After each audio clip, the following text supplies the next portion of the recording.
Bullies try to punch the new kid in the face. Big mistake, he was a fighter. It was the first week of school at Eastridge High, and the air was already thick with gossip, but nothing got people talking more than the arrival of the new kid. A quiet, calm boy named Jaden. He didn't say much, didn't walk with a crowd, didn't try to fit in. He just kept to himself, head down, backpack slung over one shoulder, always with that calm expression like nothing could shake him. The thing about high school is, people don't like what they don't understand. And for guys like Marcus and his crew, the self-proclaimed kings of the lunchroom, Jaden was the perfect target. He was new, alone, and silent. That was enough for them to think he was weak. By Thursday, the rumors had reached Marcus's ears. "You heard about the new kid," his friend Tyler said. "He just moved from Detroit. Word is, he got kicked out of his old school for fighting." Marcus scoffed. "Right, look at him. Dude looks like he writes poetry. I bet if you raised your hand too fast, he'd flinch." And just like that, they had their mission. Prove that the new kid was nothing, humiliate him in front of everyone, make him another forgotten face in the hallways of Eastridge. It all went down on Friday. The cafeteria was loud, chaotic as always. Jaden sat at the far table near the windows, quietly eating his sandwich, eyes on a book he held in one hand. He didn't even seem to notice when Marcus and his boys walked up. Marcus stood over him. "Hey, new kid," he said, grinning. "You lost or just deaf?" Jaden looked up slowly. His eyes met Marcus's without flinching, and that silence, it was louder than any insult. Calm, collected, completely unfazed. Marcus didn't like that. "I asked you a question," he said, stepping closer. "You gonna talk, or are you too scared?" Still, Jaden didn't say a word. He calmly folded his sandwich wrapper and tucked it into his bag. Then he stood up, not in a rush, just ready. Like he'd seen this kind of thing before. "You think you're tough," Marcus said, getting in his face. "You think because you're new, you don't gotta show respect. That's not how it works here." Tyler and the others started circling, their laughter egging Marcus on. "Say something," Marcus yelled. Jaden looked him dead in the eye and said only 2 words, "Don't do it." That made the crowd hush. It was the way he said it. Not scared, not angry, just like a warning. Marcus sneered. Or what? And then he threw the punch. It was fast, but not fast enough. In a blur, Jaden ducked. Marcus's fist sliced through the air and hit nothing. Before he could react, Jaden twisted, stepped in, and delivered a clean, sharp jab to Marcus's gut. Not a wild swing. A trained, focused strike. Marcus stumbled back, wind knocked out of him, gasping. But Jaden didn't stop. He moved like he'd done this 1,000 times. Tyler lunged at him, and was flipped over Jaden's shoulder before he even knew what happened. Another kid tried to grab him, but Jaden sidestepped, tripped him, and let him fall hard to the ground. It wasn't a fight. It was a lesson. Within 10 seconds, all 3 bullies were down or dazed. The entire cafeteria had gone silent. Even the lunch lady stopped mid-scoop. Jaden stood there, breathing slow and steady, eyes calm as ever. He didn't gloat. He didn't yell. He just picked up his bag, slung it over his shoulder, and said to Marcus, who was still wheezing on the floor, "I warned you." And then he walked away. That day, everything changed. Word spread like wildfire, not just about what happened, but how it happened. No rage, no chaos, just control. Power with discipline. People started looking at Jaden differently. Not with fear, but with respect. He wasn't some violent troublemaker. He was a fighter, sure, but not one who fought for ego or attention. He fought because he had to, because he'd been through more than most kids at Eastridge would ever understand. And he didn't swing fists unless there was no other choice. That weekend, nobody talked about Marcus's crew like they used to. The kings of the school had been dethroned by a kid who didn't say much, didn't need a crowd, and carried the kind of strength that didn't come from muscle, but from experience, pain, and quiet resilience. On Monday, Jaden walked into school the same way he always did. Calm, head up, nothing flashy. But this time, the halls were different. Some kids nodded at him. Others stepped aside with quiet respect. Even Marcus avoided eye contact when they passed. And as for Jaden, he didn't care about the attention. He wasn't there to be feared. He was there to learn, to move forward, to leave the fights of his past behind, unless someone made the mistake of bringing them to his doorstep. Because bullies thought he was weak, but they had no idea he was a fighter. They thought he was just another quiet kid, the kind who wouldn't speak unless spoken to. The kind who would shrink in the shadow of louder, meaner, tougher boys. But what they didn't know, what they couldn't even imagine, was that silence wasn't weakness. Silence was patience, discipline, power waiting for the right moment. Jaden wasn't afraid of them. He'd just seen too many guys like them before to waste energy proving himself. He didn't need to shout. He didn't need to act tough. He didn't even need to fight, unless someone gave him no choice. The problem was they did. From the moment Jaden stepped into Eastridge High, his presence stirred things up. He didn't try to. He was just different. Calm, collected, with eyes that seemed to notice everything but react to nothing, while other kids scrambled to make friends, to blend in, to find a place in the social jungle of high school. Jaden stayed on the sidelines. Watching, listening, staying quiet. But some people don't like quiet, especially bullies. To guys like Marcus and his crew, silence was weakness. It made them uncomfortable. And when people feel threatened by something they don't understand, they lash out. So they tested Jaden. First, it was little things. Shoulder bumps in the hall, whispered insults during class, an accidental trip in the locker room, and Jaden, he ignored them, every time, never reacted, never even looked angry. That only made them push harder. By Friday, Marcus had had enough. He needed a show. He wanted the whole school to see that the new kid wasn't anything special. He wanted to humiliate him, to punch him in the face and leave him on the ground like a lesson to everyone watching. That's how bullies survive, through fear, through spectacle. They feed on control. So when the lunch bell rang and students crowded into the cafeteria, Marcus and his boys made their move. They strutted up to Jaden's table like they owned the room. Tyler slapped his tray off the table. Food hit the floor. Everyone turned to look. Jaden looked up slowly, calmly. No panic, no fear. Just that same unreadable expression that had haunted Marcus all week. "You think you're better than us?" Marcus asked, trying to provoke something. Anything. Jaden didn't flinch. He stood up. He was a bit shorter than Marcus, leaner too. But there was something in his posture, shoulders squared, feet grounded, that made people pause. "I said," Marcus shouted, getting in his face, "you think you're better than me." Jaden's voice was quiet, but it cut through the cafeteria like a blade. "Don't do it." It wasn't a threat. It wasn't even a challenge. It was a warning. Simple, honest, earned. But Marcus didn't care. He swung. The punch never landed. What happened next was too fast for most people to even process. Jaden ducked, pivoted, and countered with surgical precision. A jab to the ribs, a twist of Marcus's wrist, a sweep of the leg. Marcus hit the ground with a thud, the wind knocked out of him. Gasps filled the air. Chairs scraped the floor as people jumped to their feet. Tyler lunged, but Jaden was already moving. He stepped aside, grabbed Tyler's arm, and used his momentum against him. Another thud. Another body on the floor. It wasn't rage. It wasn't chaos. It was control. Measured, intentional.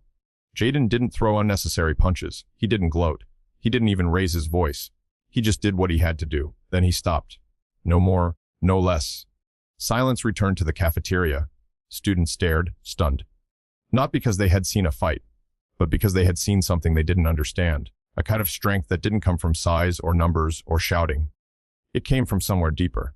Somewhere real. Jaden looked down at Marcus, still catching his breath on the floor. "I told you not to do it," he said. Then he picked up his bag and walked out. By the end of the day, the whole school knew. Not just about the fight, but about who Jaden really was. He wasn't the weak kid. He wasn't the victim. He wasn't even the fighter everyone assumed he must be. He was something else entirely. He was the guy who didn't want trouble, but wouldn't run from it. He was the one who could sit alone. Not because he was afraid of people, but because he didn't need their approval. He was the one who could stay calm in a storm and still come out standing. And suddenly, the bullies, they didn't look so powerful anymore. They looked exactly like what they were: loud, scared boys who'd never faced someone who didn't play their game. Jaden changed the way people looked at strength. He taught them that real power isn't loud. It's not violent. It's quiet, controlled, patient, the kind of power that waits in silence, until silence isn't enough. Real strength isn't shown when everything is easy. It's shown when you're tested, when people try to break you, when the world pushes against you, and you don't fall. That's what Jaden proved that day, and in the days that followed. After the fight in the cafeteria, Jaden could have basked in the attention. He could have let the whispers feed his ego. Everyone wanted to talk to him, to sit with him, to ask questions about where he came from and how he knew how to fight like that. Teachers pulled him aside. Students stared when he walked down the hall. But Jaden, he didn't care about the spotlight. he didn't change. He didn't start bragging or walking around like he owned the place. He still walked the same halls with the same quiet steps, still kept his head down, still carried that same old, worn backpack over one shoulder like none of it mattered. And maybe that's what made him even more powerful in the eyes of those around him. See, people are used to noise. They're used to guys who puff out their chests and talk a big game. They're used to fake bravado. But when someone doesn't have to prove anything, when their actions speak louder than any words ever could, it makes people rethink what strength actually means. Jaden didn't want to be feared. He didn't even want to be admired. He just wanted peace. But peace, in a place like high school, often has a price. And he'd paid it before. That's what people didn't know. That calm face, it had been shaped by fire. Back in Detroit, Jaden hadn't had an easy life. He wasn't some street thug, but he wasn't sheltered either. His dad had served in the military and taught him discipline from a young age. A real fighter doesn't fight because he wants to. His dad used to say, fights because he has to, and only when there's no other way. Jaden took those words to heart. He trained not for violence, but for control. Boxing, jiu-jitsu, Muay Thai, not to hurt people, but to protect himself when life didn't give him any other choice. He'd been through things that most of the kids at Eastridge couldn't even imagine. He'd seen friends fall into the wrong crowds. He'd watched his mother work double shifts just to keep food on the table. He'd lived in neighborhoods where you had to watch your back. Not because of bullies, but because of the world. So when Marcus tried to intimidate him, it wasn't new. It wasn't shocking. It was familiar. But the difference was Jaden didn't flinch anymore. He'd already survived worse. After the cafeteria incident, Marcus's power crumbled. The fear he once inspired turned to ridicule. People laughed at him behind his back. He avoided eye contact in the halls. He stopped walking with the same swagger. And as much as Jaden had every reason to celebrate that downfall, he didn't, because that wasn't who he was. One afternoon, a week after the fight, Jaden saw Marcus in the gym, alone, trying to lift weights but clearly distracted. Instead of ignoring him, Jaden walked over, set down his bag, and said quietly, "You ever want to learn how to do it right, come find me." Marcus looked confused, embarrassed, maybe even ashamed, but he didn't say anything. He just nodded. That was it. No revenge, no insults, just an offer. Because Jaden understood something deeper. Hurting someone once doesn't make you strong. Helping someone who once hurt you, that's real power. That's strength not just of the body, but of character. From that moment on, the way people looked at Jaden changed again. Not just as a fighter, but as a leader. Not because he wanted to lead, but because people followed those who walked with integrity. Students started asking him for help, not just in fights, but in life. How to stay calm under pressure. How to defend themselves. How to be confident without being cruel. And little by little, Jaden found his place, not by changing who he was, but by staying exactly who he'd always been. He started a small after-school group. Self-defense, fitness, mental strength. At first, it was just 2 or 3 kids, but by the end of the semester, it was 15, then 20. Kids who once felt powerless now stood taller, not because they were learning to throw punches, but because they were learning to respect themselves. And Marcus, he showed up one day too. Quiet, head down, not looking for a fight, but for a second chance. Jaden welcomed him with a nod, no lecture, no judgment, just a place to grow. Because that's what real fighters do. They don't just stand up for themselves, they help others stand too. Jaden never wanted to be the center of attention. He never wanted fame or followers. But when you carry yourself with quiet strength, when you walk through chaos with calm, people notice. They follow, not because you're loud, but because you're real. And in a world full of noise, of shouting and pretending and fake toughness, being real is the loudest thing you can be. Jaden didn't change because of one fight. He revealed who he already was. And the school, the students, even the bullies, they were never the same again. Courage isn't loud. It doesn't walk into a room demanding attention. It doesn't raise its voice or show off for the crowd.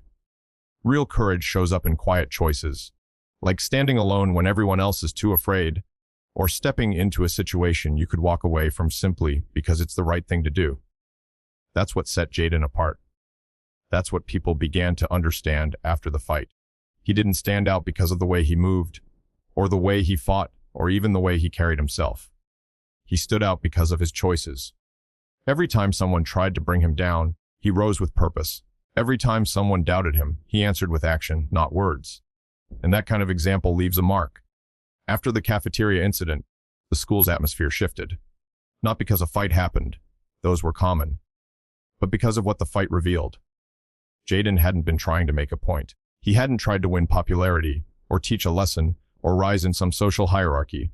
He had simply defended himself and walked away. That authenticity was rare, and rare things attract attention. But attention wasn't always comfortable. In the weeks that followed, students whispered about him in the halls. Some were curious. Some were curious. Others were skeptical. Not everyone likes to see the balance of power change, and a few resented that Marcus was no longer untouchable. Some even began to see Jaden as a threat, someone who might expose their own weakness simply by being strong. But Jaden didn't play those games. He remained grounded, never stepping on others to lift himself.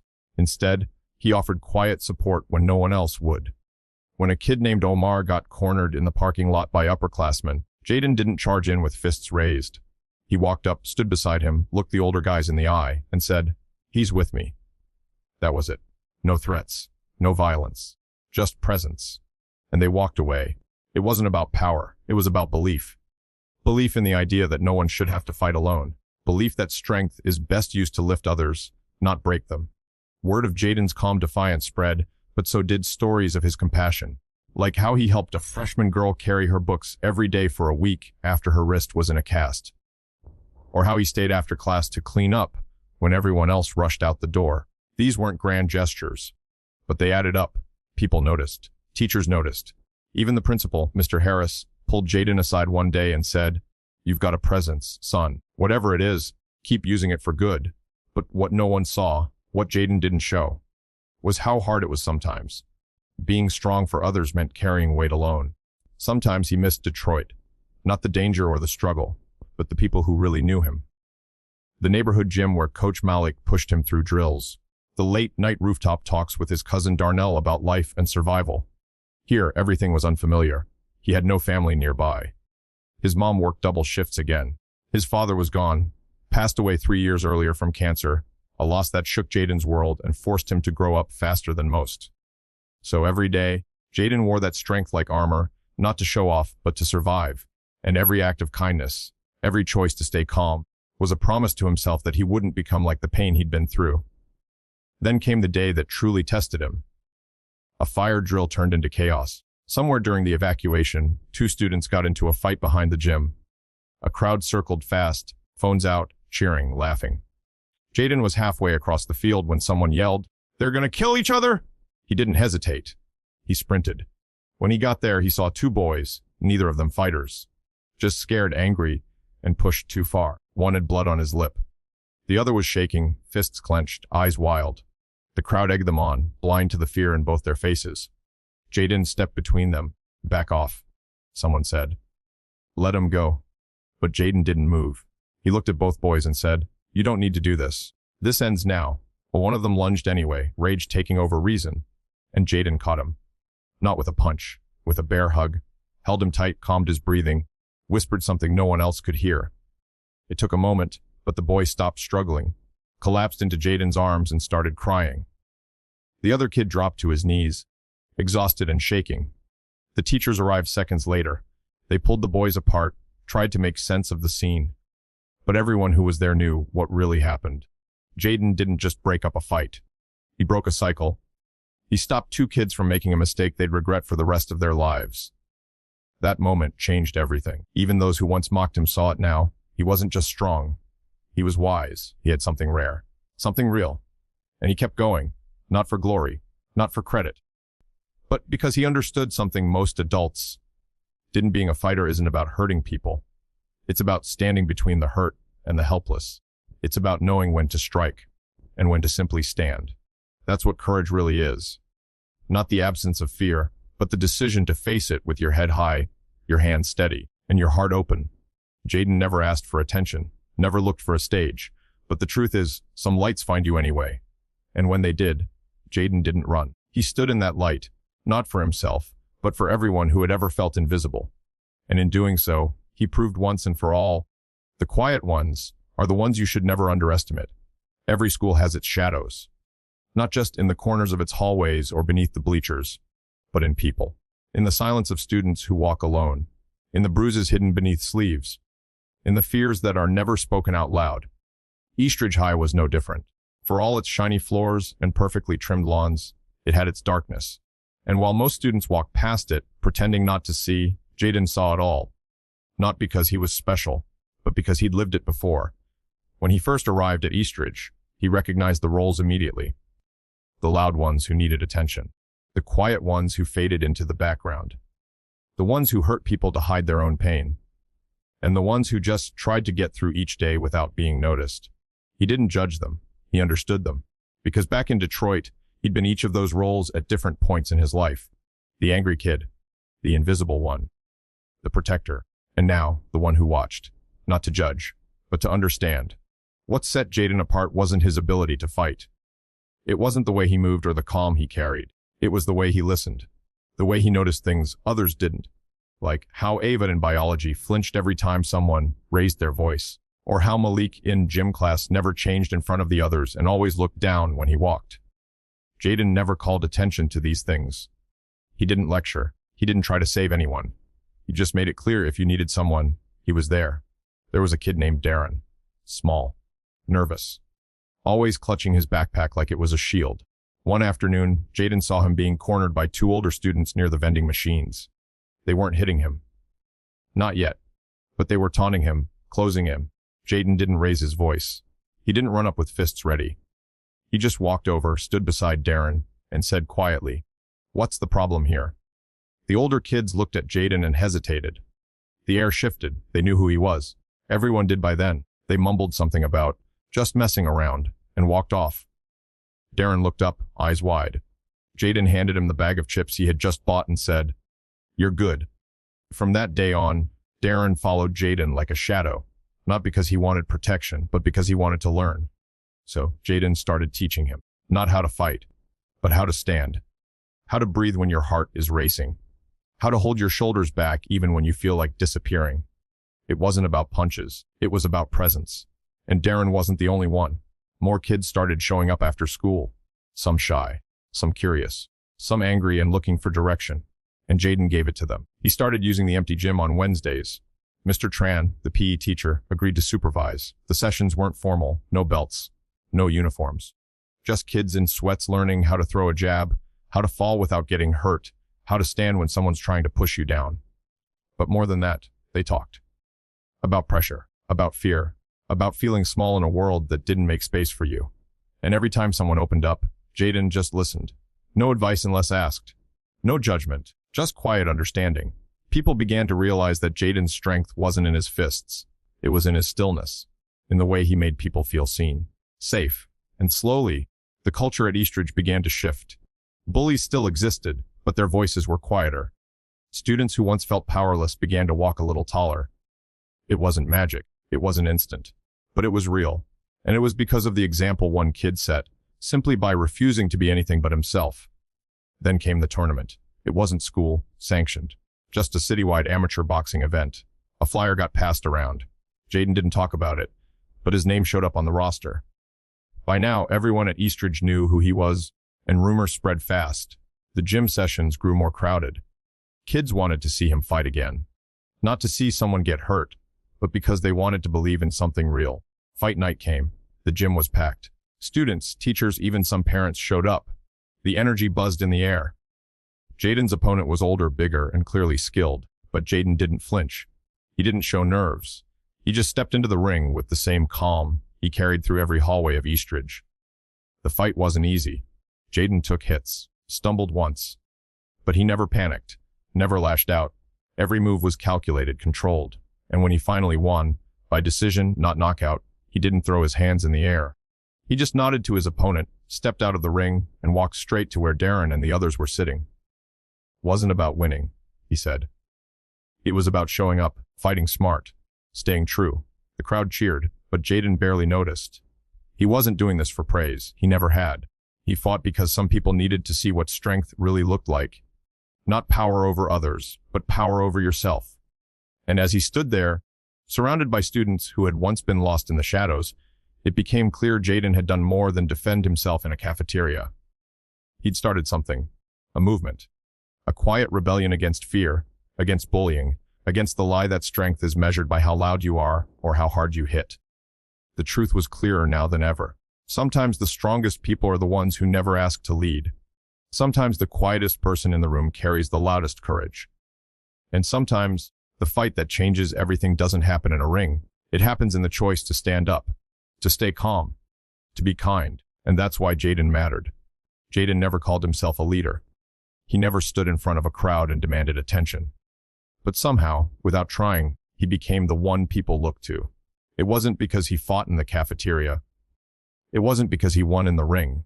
It was because he stood for something solid in a world full of people pretending to be tough. He proved that real power isn't in hurting others. It's in helping them find their own strength. That kind of influence doesn't need a spotlight. It spreads through action, through consistency, through showing up every day with integrity. There was a moment after school, weeks after the tournament, when a freshman named Lily got shoved in the hallway by accident. Books flew everywhere. Laughter followed. Before anyone else moved, Jaden was already kneeling beside her, helping pick up her papers. No big speech, no dramatic pause, just kindness. That was who he was. He'd seen what cruelty looked like, and he chose to be the opposite. He didn't fix the school overnight. Bullies still existed, people still whispered, but there was something different now. Students who used to hide their voices began to speak up. Those who once stood alone started forming friendships. The gym sessions became more than just training. They became a place where people could be real, where walls came down and trust was built. Jaden had unknowingly created a space where healing could happen. He was the proof that someone could come from pain and still choose peace. That just because life had been unfair didn't mean you had to become bitter. And the more people saw that in him, the more they began to believe it about themselves. In the end, Jaden wasn't remembered for how hard he hit. He was remembered for how hard he stood. And that legacy, the quiet strength, the steady hand, the heart that never gave up on others, was what made the biggest impact of all.